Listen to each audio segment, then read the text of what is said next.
प्रेक्षको नमस्कार, मी उत्तम कुटे, संपादक आपला आवाज मध्ये आपलं स्वागत आहे। काल राज्यात विधानसभा निवडणूक जाहीर झाली, त्या अनुषंगानं सगळ्यांचीच तयारी सुरू झालेली आहे। परंतु राज्यातल्या महायुती सरकारनं आणि ह्या निवडणुकीत जे इच्छुक आहेत त्यांनी त्यापूर्वीच ह्या निवडणुकीची चाहूल लागल्यामुळे अगोदरच आपली तयारी सुरू केलेली होती। त्याला पिंपरी चिंचवड हे अपवाद नव्हतं आणि नाही, त्याच्यातून इथेही ती तयारी सुरू झाली। तर जशी राज्यात महायुती सरकारनं मुख्यमंत्री माझी लाडकी बहीण योजना ही आणली, कारण महायुतीला राज्यात लोकसभेला फटका बसला, त्यामुळं त्यांनी विधानसभेची चाहूल लागताच लाडकी बहीण सारख्या, लाडका भाऊ अशा अनेक योजना आणल्या, अनेक घोषणा केल्या। त्याच्यातून त्यांना विधानसभा निवडणूक कुठल्याही परिस्थितीत जिंकायची हे दिसून येतंय। तशीच एक घोषणा पिंपरी चिंचवड मध्ये सुद्धा झालेली आहे। देशातलं पहिलं संविधान भवन पिंपरी चिंचवड मध्ये आणि पिंपरी चिंचवड मधल्या भोसरी मतदार संघात होणार आहे। त्याचा डांगोरा पिटण्यात आला, दरम्यान त्याची निविदा काढण्यात आली। ती निविदा ह्या महिन्यात 28 तारखेला उघडणार होती, परंतु त्यापूर्वीच आश्चर्याची गोष्ट म्हणजे निविदा उघडण्यापूर्वीच, म्हणजे निविदेची प्रक्रिया पूर्ण व्हायच्या अगोदरच ह्या संविधान भवनचं भूमिपूजन सुद्धा झालं। त्यामुळं हे संविधान भवन उभं राहायच्या अगोदरच, त्याचं भूमिपूजन व्हायच्या अगोदरच चर्चेचा विषय झाला आहे। त्याच्यावर चर्चा करण्यासाठी आपल्याकडे आज राष्ट्रवादी काँग्रेस शरद पवार यांच्या पिंपरी चिंचवड शहराचे वरिष्ठ उपाध्यक्ष धम्मराज साळवे आपल्याकडे आलेले आहेत। धम्मराज साळवे, तुमचं आपला आवाज मध्ये स्वागत आहे। आणि जसं तुम्ही ही तक्रार केली आहे राज्यपालांकडे, काय सांगाल, तुमची काय भूमिका आहे आणि कशातून तुम्ही ही तक्रार केलेली आहे? ज्या पिंपरी चिंचवडचे आणि भोसरीचे ते स्वतःला कार्यक्षम आमदार म्हणतात असे महेश लांडगे यांनी भोसरी विधानसभेतील बहुजन मतदारांचं मतदान हे हिसकावून जाऊ नये म्हणून एक प्रकारचं षडयंत्र मांडता येईल, जे बाबासाहेब आंबेडकरांची प्रतिमेवर सही करणं असेल आणि त्याचबरोबर संविधान भवन तुम्ही भारतातलं म्हणताय, त्यांनी जगातलं म्हणताय, जगातलं सर्वात पहिलं संविधान भवन आम्ही आमच्या भोसरीमध्ये उभा करतोय असा डांगोरा त्यांनी पूर्ण शहरात नव्हे तर राज्यात केलेला आहे। मीडियाच्या माध्यमातून असेल, वृत्तपत्राच्या माध्यमातून असेल, जाहिरातीच्या माध्यमातून असेल, त्यांनी संविधान भवन जगातलं सर्वात पहिलं मोठं आणि भव्य संविधान भवन आम्ही बनवतोय अशी वल्गना करत जाहिरात सुरुवात केली। त्या जाहिरातीच्या अनुषंगाने त्यांनी रिक्षाच्या मागे त्यांचे पोस्टर लावले, बाबासाहेब आंबेडकरांच्या प्रतिमेच्या बाजूला स्वतःची प्रतिमा लावणं, त्याच्यावर वाद झाला होता। त्या फोटोच्या खाली त्यांनी सही केली होती, त्यानंतर त्यांनी दिलगिरी त्यांना मागावी लागली। त्यांना दिलगिरी व्यक्त करायची वेळ आलीच का? बाबासाहेब आंबेडकरांच्या प्रतिमेपर्यंत आपली पोहोचण्याची क्षमता नाही आणि ती कोणाचीही होणार नाही। त्यांनी बाबासाहेबांच्या प्रतिमेवर स्वतःचं नाव टाकण्याचं, सही करण्याचं काम केलं।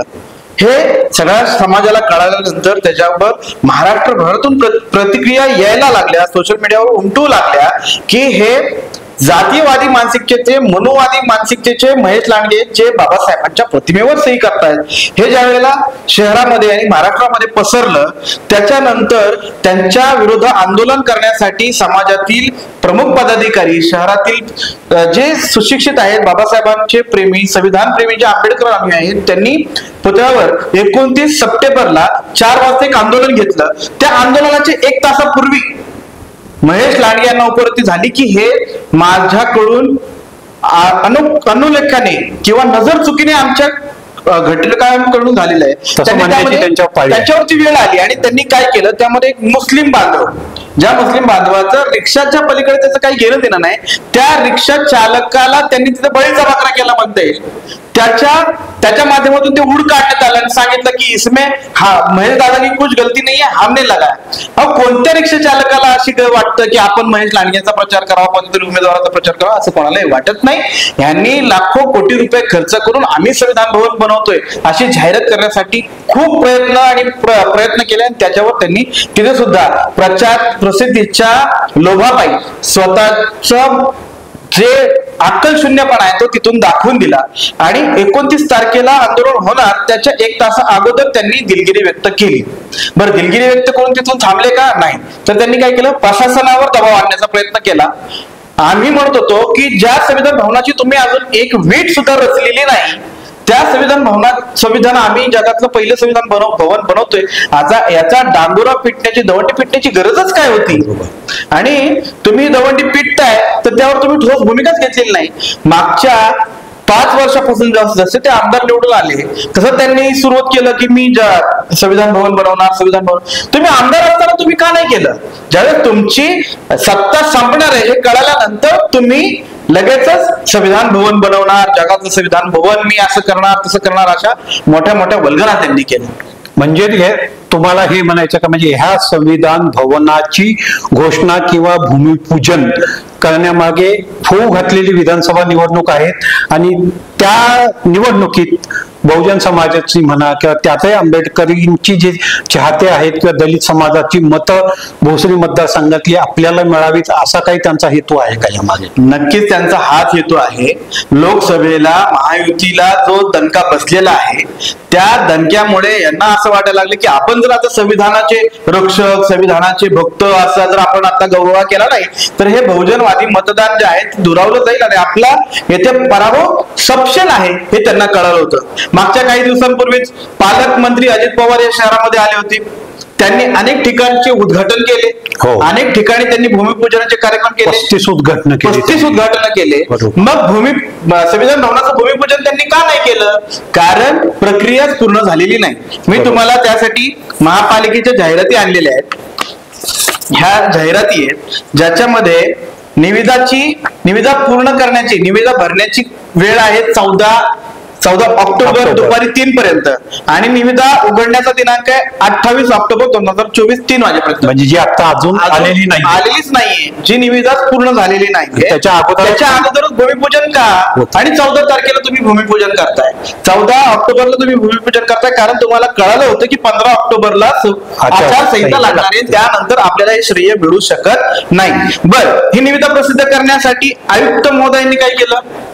त्यांनी ऑटो क्लस्टर या ठिकाणी बसून 12 ऑक्टोबरला दसऱ्याच्या दिवशी सुट्टी असताना ऑटो क्लस्टर मधून बसून ह्या सगळ्या गोष्टी प्रक्रिया पूर्ण केलेल्या आहेत. म्हणजे सुट्टीच्या दिवशी त्यांनी म्हणजे एवढं कर्तबगार आयुक्त, आमचे कार्यक्षम आयुक्त कधीपासून झाले की त्यांना सुट्टीच्या दिवशी सुद्धा अशी कामं करावीशी वाटतात. म्हणजे आमदारांच्या दबावाखाली आयुक्तांनी अशा पद्धतीने निविदा काढण्याचं काम केलेलं आहे. आयुक्तांनी आमदारांच्या दादागिरीला घाबरून अशा पद्धतीच्या निविदा केलेल्या आहेत आणि ही निविदा प्रक्रिया पूर्ण होण्या अगोदरच पायाभरणी होते, भूमिपूजन होतं. बरं, भूमिपूजनामध्ये आयुक्त का नाही? शासकीय यंत्रणेचे पालकमंत्री का नाही? महापालिकेचे अभियंता का नाही? शहर अभियंता का नाही? म्हणजे हा पूर्णपणे स्वतःच्या श्रेयासाठी केलेला त्यांचा हा एक दिखावा आहे.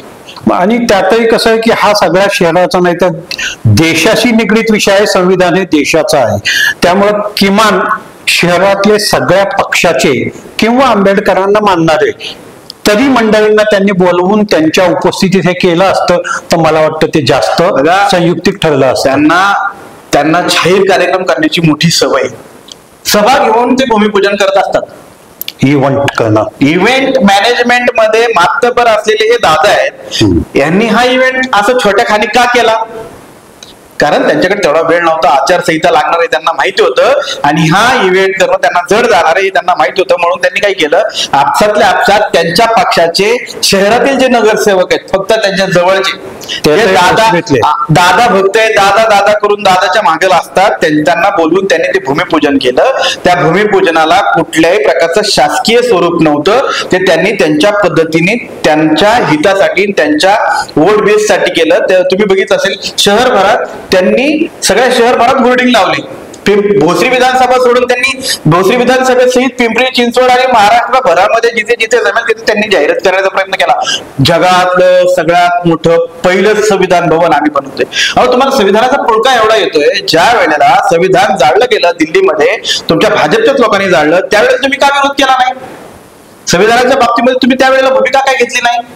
संविधानाची पायमल्ली करण्याचा ठेका यांनी घेतलेला आहे. संविधान यांना नाहीच करायचंय. तुम्हाला जर एवढी संविधानाची गरज वाटते, संविधानाच्या बाबतीत तुम्ही जर एवढे स्वतःला संविधान प्रेमी म्हणवता, तर मग पहिलीपासून शाळेमध्येच तुम्ही संविधानाचा अभ्यास का सुरू करत नाही? असं न करता तुम्ही फक्त तुमच्या श्रेयासाठी शहरातली काही ठराविक नगरसेवकांना, त्यांच्याच पक्षातल्या नगरसेवकांना घेऊन त्यांनी हा भूमिपूजनाचा एक प्रकारे प्रसिद्धी मिळवण्यासाठीची, प्रसिद्धीची हाव असलेली ही कामगिरी त्यांनी केलेली आहे. तुमचा मुद्दा बरोबर आहे की त्यांनी प्रसिद्धीसाठी हे केलेलं आहे, म्हणजे तो मला बरोबर वाटतंय. परंतु याच्यात लोकसभेला असं म्हणता येईल का, तुम्ही हे म्हणाल का लोकसभेला महाराष्ट्रात महायुतीला फटका बसला, त्यामुळे विधानसभेला पुन्हा निवडून येऊ की नाही, त्यांची विधानसभेची वाट बिकट झाली आहे, त्याच्यामुळे मग त्यांनी प्रसिद्धीसाठी किंवा श्रेय घेण्यासाठी संविधान भवनाचा, म्हणजे त्याची निविदा उघडण्यापूर्वीच त्याचं भूमिपूजन केलं आणि भूमिपूजनाचा घाट घातला, असं तुम्ही म्हणू शकाल का? 100% त्यांचा प्रयत्न तोच आहे. मी काय म्हणतो, जी प्रसिद्ध निविदा नाही, ज्याची वीट अजून रचली गेलेली नाही, ज्याची निविदा प्रसिद्ध करण्याच्या आधी, डिक्लेअर होण्याच्या आधी, कोणत्याही ठेकेदाराला जाण्याच्या आधी तुम्ही भूमिपूजन करताय, ह्याचा अर्थ तुम्हाला याचं श्रेय हवं होतं. जसं की तुम्ही अनेक ठिकाणी त्यांनी त्याच पद्धतीने श्रेय घेतलं. ज्या ज्या नगरसेवकांनी त्या ठिकाणी विधानसभेमध्ये काम केलं त्यांचं श्रेय दादांच्यामुळे. हे कोणी केलं? दादानी केलं. ते कोणी केलं? दादानी केलं. मग भ्रष्टाचार कोणी केलं असं म्हणतं का कोणी दादानी केला? नाही. म्हणजे नगरसेवक, म्हणजे भोसरीतल्या नगरसेवक जी कामं करतात त्याचं श्रेय दादा घेतात, त्याच्यामुळे तिथले नगरसेवक नाराज आहेत. असं नाराज आहेत, विधानसभेला पक्ष सोडतायत, त्यांचा पराभव त्या ठिकाणी निश्चित आहे हे त्यांना जाणीव झाल्यामुळे त्यांनी अशा प्रकारचे प्रसिद्धीच्या साठीचे स्टंट चालू केलेले आहेत. ज्या आमदाराला जे आमदार स्वतःला कार्यक्षम समजतात, जे म्हणतात की मी हे केलं, ते केलं, सगळं केलं, मग त्यांना जाहिरातीची गरजच काय पडते? त्यांना अशा प्रकारचे खोट्या पद्धतीचे निविदा प्रसिद्ध न होता त्यांना अशा पद्धतीचे कार्यक्रम छुप्या पद्धतीने घेण्याची काय गरज होती?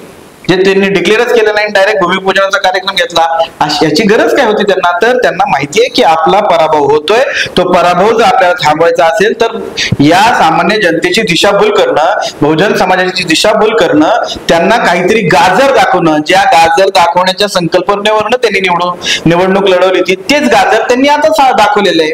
आणि गाजर दाखवून निवडणूक जिंकण्याची ती त्यांची रणनीती आहे. ती यावेळेला जनता समजून चुकलेली आहे आणि जनता त्यांच्या विरोधात आहे हे त्यांना कळालेलं आहे, म्हणून त्यांनी हे घाट घातलेला आहे खोट्या प्रसिद्धीसाठी. भोसरीत महेशदादा म्हणजे महायुतीच्या उमेदवाराविरुद्ध महाविकास आघाडीचे तुमच्याच पक्षाचे बहुधा उमेदवार असण्याची शक्यता आहे, कारण ती जागा वाटपात आघाडीमध्ये तुमच्या पक्षाला सुटण्याची शक्यता आहे. आणि तेथून मला वाटतं अजित गव्हाणेंचं सुद्धा नाव घेतलं जात आहे, ते प्रबळ दावेदार आहेत. दुसरीकडे जर ही जागा शिवसेनेला सुटली तर तिथून रवी लांडगे आहेत किंवा सुलभा उबाळे आहेत.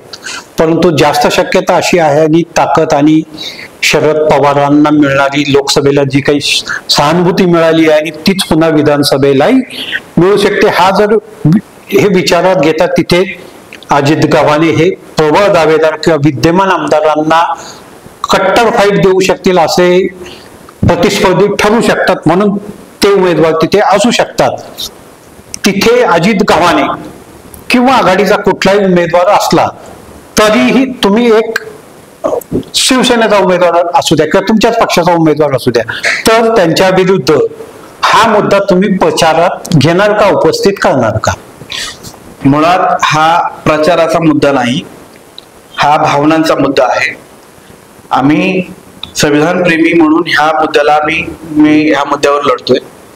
हा पक्षाचा अजेंडा किंवा पक्षासाठी असं म्हणून नाही. ही चूक त्यांनी केलेली आहे ही मी वारंवार दाखवतो आहे. याचा पक्षाला काय बेनिफिट होईल किंवा महाविकास आघाडीला काय फायदा होईल याचा कुठलाही संबंध नाही. पण माझी भूमिका हीच आहे की संविधानाच्या नावाने आणि बाबासाहेब आंबेडकरांच्या नावाने जे यांची मतासाठीची जवळ मागणीची पद्धत चालू झालेली आहे त्याला रोख बसवण्यासाठी मी हे प्रयत्न करतोय की ह्या पद्धतीने बाबासाहेबांचा आणि संविधानाचा कुठे यांनी वापर करू नये म्हणून हा माझा लढा आहे. म्हणून मी राज्यपाल महोदयांना हे पत्र पाठवलेलं आहे, त्याचबरोबर मुख्यमंत्र्यांना पाठवलेलं आहे की निविदा प्रसिद्ध होण्या अगोदर पूर्ण होण्या अगोदरच हे जे त्यांनी षडयंत्र केलेलं आहे प्रसिद्धीसाठी जे काम केलेलं आहे त्यांच्यावर कारवाई झाली पाहिजे, आयुक्तांवर कारवाई झाली पाहिजे, यासाठीचा हा माझा लढा. हा संविधान आणि डॉक्टर बाबासाहेब आंबेडकर यांच्याशी निगडीत विषय आहे, त्यामुळे तो शहर नाही राज्य नाही तर देश पातळीवरचा सुद्धा हा मुद्दा तसा तो होऊ शकतो. तर मला फक्त याच्यात एक प्रश्न तुम्हाला असा विचारायचा आहे, अतिशय महत्वाचा आणि हा मोठा मुद्दा आहे, परंतु हा तुम्ही उपस्थित केलाय हे खूप कौतुकास्पद आहे, परंतु या प्रश्नाला ह्या मुद्द्याला तुमच्या पक्षातून पाठिंबा मिळेल का, मिळतोय किंवा आणि तो घेऊन तुम्ही शेवटपर्यंत लढणार का? आता तुम्ही आत्ता अगोदरच स्पष्ट केलेत की निवडणुकीत त्याचा श्रेय मिळावं, फायदा मिळावा म्हणून नाही, कारण हा मुळात त्याच्यापेक्षा अराजकीय मुद्दा आहे असं तुमचं म्हणणं आहे. परंतु मग हा अराजकीय मुद्दा असला तरी तो खूप महत्वाचा आहे, कारण तो थेट संविधान आणि डॉक्टर बाबासाहेब आंबेडकरांशी निगडीत आहे. तर मग तो तुम्ही शेवटपर्यंत तडीस कसा लावणार? महाविकास आघाडी ही संविधानाच्या चौकटीला मांडणारा आमचा घटक पक्ष, आमच्या महाविकास आघाडीचा घटक आहे. आम्ही संविधानाची भूमिकाच लोकांपर्यंत मांडत आहोत की महायुती सरकारने असेल, एनडीए सरकारने असेल, की संविधानाची पायमल्ली कशी केली हेच आम्ही जनतेपर्यंत पोहोचवत आहोत. आणि त्याचेच उदाहरणं हे यांच्या माध्यमातून तुम्हाला आम्ही स्पष्ट प्रकारे दाखवतो की अशा पद्धतीने हे संविधानाची पायमल्ली करतायत. संविधानाच्या नावाचा गाजावाजा करायचा आणि एका बाजूला संविधानाचा अपमान करायचा हे ह्यांनी केलेले षडयंत्र आहे. आणि हे आम्ही लोकांपर्यंत पोहोचवतोय, लोकांपर्यंत गेलंय की हे चुकीच्या पद्धतीने सरकार चालवत आहेत आणि त्याचा संविधानात यांचं सरकार चुकीच्या पद्धतीने संविधान विरोधी भूमिका घेत आहे. म्हणूनच आम्ही आमची पूर्ण भूमिका ही जोपर्यंत संविधान विरोधी ज्या कारवाया आहेत, संविधान विरोधी जे लोक आहेत यांना जोपर्यंत आम्ही सत्तेपासून दूर करत नाही तोपर्यंत संविधानाचा विजय होणार नाही. यासाठी हा आम्ही शेवटपर्यंत जोपर्यंत यांचा पराभव होत नाही आणि संविधानावर काम करणारे उमेदवार निवडून येत नाही तोपर्यंत आम्ही हा काम करत राहणार. लोकसभेला महायुतीला महाराष्ट्रात संविधान घालवणारी एनडीए सरकार त्याचा फटका बसला, म्हणून त्यातून सावरण्यासाठी यांनी संविधानात भवन उभारण्याचा मुद्दा हाती घेतला असं तुम्हाला स्पष्ट वाटतंय, म्हणणं आहे तसं? बघा, संविधानाच्या विरोधातल्या यांच्या कारवाया आपण पाहतोय, संविधानाच्या विरोधातल्या भूमिका यांनी घेतलेल्या आहेत. वारंवार हे संविधानाच्या विरोधातल्या भूमिका घेत असल्यामुळं यांच्या विरोधातला रोष निर्माण झाला. सामान्य जनतेने मागच्या लोकसभेच्या निवडणुका हे सामान्य जनतेने हातात घेतल्या होत्या आणि त्या सामान्य जनतेने यांना दणका दिला होता की तुम्ही जर संविधानाच्या विरोधात वागणार असाल तर आम्हाला तुम्ही नकोय. त्यामुळं स्पष्टपणे त्यांनी महायुतीला लोकसभेमध्ये नकार दिलेला होता आणि तेच आता विधानसभेला सुद्धा जनता यांना नकार देणार आहे. आता संविधानाचा मुद्दा आणि संविधान भवन आणि डॉक्टर बाबासाहेब आंबेडकरांचा मुद्दा निघालाय, लोकसभेला त्याचा फटका महायुतीला बसलाय. तर मला फक्त एक म्हणायचंय, तुम्ही एक राजकीय पक्षाच्या मोठ्या पक्षाचे पदाधिकारी आहात, तुम्हाला काय वाटतं संविधानाचा मुद्दा पुन्हा विधानसभेला उपस्थित होईल किंवा त्याचा पुन्हा महायुती की एनडीएला फटका बसून महाविकास आघाडीला महाराष्ट्रात त्याचा थोडाफार फायदा होऊ शकेल? ह्या संविधानाच्या भूमिकेवर महाविकास आघाडीला फायद्यासाठी आम्ही पाहत नाही, तर आमचा फक्त हेतू एक आहे की संविधानाच्या चौकटीत राहून कोणतेही पक्ष सत्तेत आले तर त्यांनी संविधानाच्या चौकटीत राहून काम केलं पाहिजे. आणि त्या अनुषंगाने आम्ही काम करतोय की संविधानाला रक्षक असणारे, संविधानाला मानणारे लोक त्या विधानसभेत बसले पाहिजेत. जसं लोकसभेला महाराष्ट्राने एनडीएला दणका दिला, मोदी स्वतःला विश्वगुरु म्हणत होते, त्यांना 2 पक्षांची कुबडी घ्यावी लागली, तसंच आता महाराष्ट्रामध्ये पूर्ण बहुमत महाविकास आघाडीला मिळणार आहे आणि हे संविधानाला मानणारी महाविकास आघाडी म्हणून जनता महाविकास आघाडीच्या पाठीशी खंबीरपणे उभा राहणार आहे. जसं तुम्ही म्हटलात की हा काही निवडणूक किंवा मतांशी काही घेणारा किंवा त्याच्यासाठी हा मुद्दा नाहीये, परंतु हा खूप भावनिक मुद्दा आहे असं तुमचं म्हणणं आहे.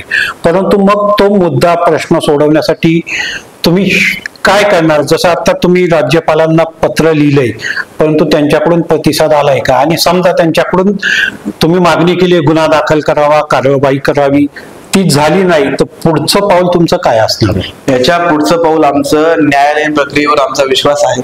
आम्ही न्यायालयात जाऊ.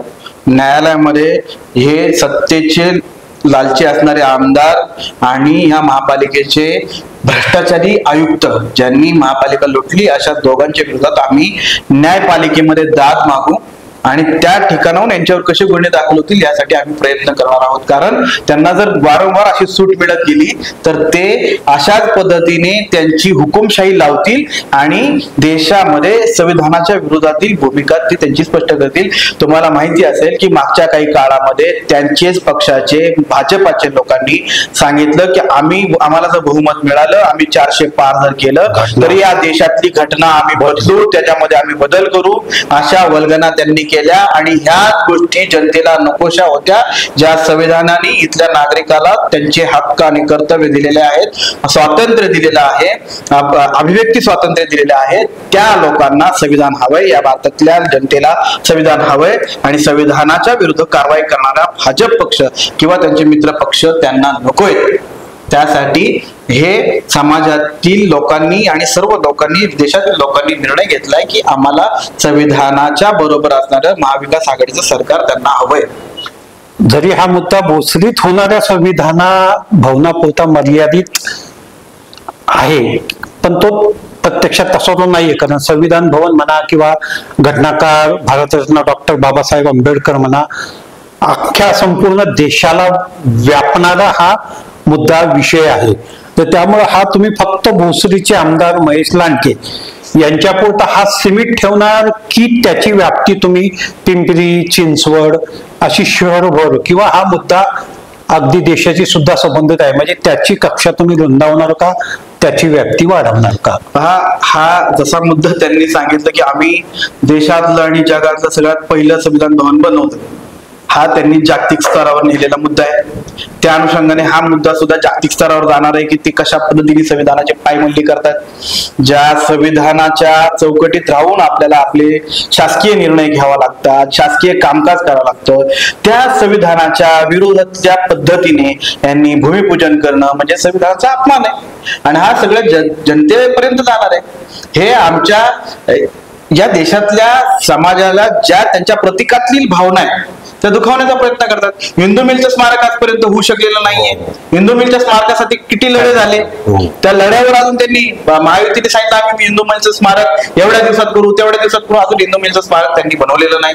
म्हणजे हे संविधान भवन पण होणार नाही. हे संविधान भवन पण ह्यांच्यासाठी आता किती भ्रष्टाचार करणार याच्यावर अजून तर तोडगा निघायचा, अजून तर कळायचंय. आता ह्यांची ठेकेदार या परिस्थितीमध्ये ह्यांचेच ठेकेदार घुसवतील काय, हा सुद्धा मोठा विषय राहणार आहे. येथे त्यांचेच कमिटीचे लोक असतील, त्यांच्याच घरातले गावकी भावकीतलेच लोक यामध्ये ठेकेदार असतील, हेही पाहण्याचा हेतू राहणार आहे. आता हे निविदा कोणाला जाणार आहेत, ह्याचे ठेकेदार कोण राहणार आहेत का, ह्यांच्याच घरातले भाऊबंधू ह्याचे ठेकेदार राहतील. 120 कोटी मध्ये ह्यांचा किती वाटा असणार आहे हे सुद्धा आपल्याला पाहायचं अजून. आणि निवडून येण्यासाठीच हे गाजर आहे संविधान भवन, म्हणजे आम्हाला निवडून द्या म्हणजे आम्ही संविधान भवन बनवू. एकूणच प्रेक्षक हो, संविधानाचा मुद्दा हा निवडणुकीशी संबंधित नसला तरी तो खूप महत्वाचा आहे आणि निवडणूक झाली तरी तो राहणार आहे. कारण आता काय आहे की फक्त त्याची अजून निविदा ही उघडणार आहे. आणि जसं साळवेंनी म्हटलं की त्याच्यात भ्रष्टाचार सुद्धा होण्याची शक्यता आहे. त्याच्यात त्यांच्या आमदारांशी संबंधित जवळचा ठेकेदार किंवा त्यांचे जवळचे नातेवाईक यांनाही तो मिळण्याची शक्यता आहे. त्याच्यातून भ्रष्टाचारही होईल असा दावा त्यांनी केलेला आहे.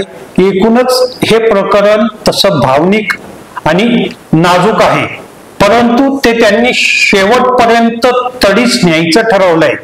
त्यांना ह्या निवडणुकीत जरी त्यांचं असं म्हणणं आहे की ह्या निवडणुकीत आमदारांना, स्थानिक आमदारांना म्हणजे भोसरीच्या आमदारांना, महेश लांडगेंना फायदा व्हावा म्हणून निविदेची प्रक्रिया पूर्ण होण्यापूर्वीच त्यांनी त्या कामाचं भूमिपूजन केलंय, परंतु निवडणुकीच्या फायद्यासाठी त्यांनी तो मुद्दा आणलाय. गेले 5 वर्ष ते आमदार आहेत, परंतु त्यांनी 5 वर्षात त्याचं भूमिपूजन केलं नाही. आता जेव्हा इलेक्शन लागल्यात तेव्हा त्यांनी तो मुद्दा पुढे आणलेला आहे. एकूणच काय तर निवडणुकीसाठी त्यांनी संविधान निर्मितीचा घाट घातलाय. ते होईल की नाही याची यांनाही शंका आहे. म्हणजे त्यांनी ती तशी व्यक्तही केली आहे. त्याच्यात भ्रष्टाचार होईल हेही त्यांना, म्हणजे असंही त्यांचं म्हणणं आहे. तसा त्यांनी आरोपही केला आहे. त्यांचं हेही म्हणणं आहे की हा त्यांच्या दृष्टीने, म्हणजे त्यांचा पक्ष आणि विकास आघाडी यांच्या दृष्टीने निवडणुकीचा मुद्दा नाहीये. हा थेट संविधान आणि डॉक्टर बाबासाहेब आंबेडकरांचे जे संविधान आहे त्यांची संविधान घटना पायदळी उडवण्याचा प्रकार आहे. म्हणून त्यांनी त्यांच्या विरुद्ध आघाडी उघडली आणि त्यांच्या ह्या आघाडीला, त्यांच्या ह्या तक्रारीला जर राज्यपालांनी त्याची दखल घेतली नाही, त्याच्यावर कारवाई केली नाही, त्यांच्या मागणीनुसार गुन्हे दाखल झाले नाही, तर ते न्यायालयाचं दारही ठोठावणार आहेत. एकूणच पुढे काय संविधान भवनात होतंय किंवा त्या बाबतीत काय कारवाई होते किंवा त्या विरोधात राज्यपालांकडे तक्रार केलेले धर्मराज साळवे न्यायालयात जातात का याकडं भोसरीच नाही, पिंपरी चिंचवड एकूणच उद्योगनगरी सह महाराष्ट्र आणि देशाचंही लक्ष लागलेलं आहे. प्रेक्षको, आज आपण इथेच थांबूया. धर्मराज साळवे, तुम्ही आलात, तुमचा अमूल्य वेळ दिलात, धन्यवाद.